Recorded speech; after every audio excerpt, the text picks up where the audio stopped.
ബിരിയാണി ബിരിയാണി ബിരിയാണി, തലശ്ശേരി ബിരിയാണി, മലബാറി ബിരിയാണി, അൽഫാം biryani, ചട്ടിനാട് chicken biryani, അങ്ങനെ ബിരിയാണിയുടെ list ഇങ്ങനെ നീണ്ടു പോകും. നമ്മ വല്ലൂസിന്റെ ബിരിയാണിനോടുള്ള ലവ് മന്തി റൈസ് പോലെ അൺലിമിറ്റഡ് ആണ്.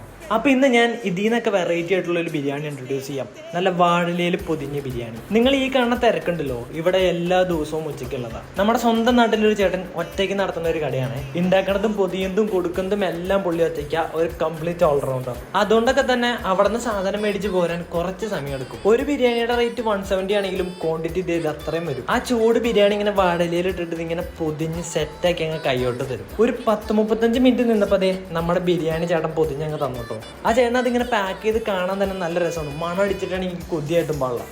ഒരു ഫുൾ ബിരിയാണിക്ക് 170, ഹാഫിന് 100, പിന്നെ സെപ്പറേറ്റ് ആയിട്ടും ചിക്കനും റൈസും അങ്ങനെ എല്ലാ ടൈപ്പിലും ഇവിടെ നിന്ന് സംഭവം അവൈലബിൾ ആണ്. നേരെ വീട്ടിൽ ചെന്ന് ബിരിയാണി അങ്ങനെ എടുത്തൊരു പാത്രത്തിൽ വെച്ച് അങ്ങ് തുറന്നു. ആ ചൂടൻ ബിരിയാണി ആ വാഴയിലയിൽ ഇങ്ങനെ പൊതിഞ്ഞിട്ട് അത് തുറക്കുമ്പോൾ വരുന്നൊരു മണം ഉണ്ടല്ലോ, എൻ്റെ മോനെ അടിപൊളിയാണ്. പിന്നെ സൈഡിൽ കുറച്ച് കച്ചമ്പറും അച്ചാറും പെറുക്കിയിട്ട് നേരെ കൊണ്ടുവച്ചിട്ട് ഫുഡ് അടി തുടങ്ങി. അപ്പം നിങ്ങൾ ഈ കാണുന്നതാണ് ആ ഒരു ബിരിയാണിയുടെ ക്വാണ്ടിറ്റി. ഒരു ലെഗ് പീസും പിന്നെ 3-4 ചിക്കൻ പീസും. 170 രൂപയ്ക്ക് എന്തായാലും വർത്തായിട്ടുള്ളൊരു ബിരിയാണി ആയിരുന്നു.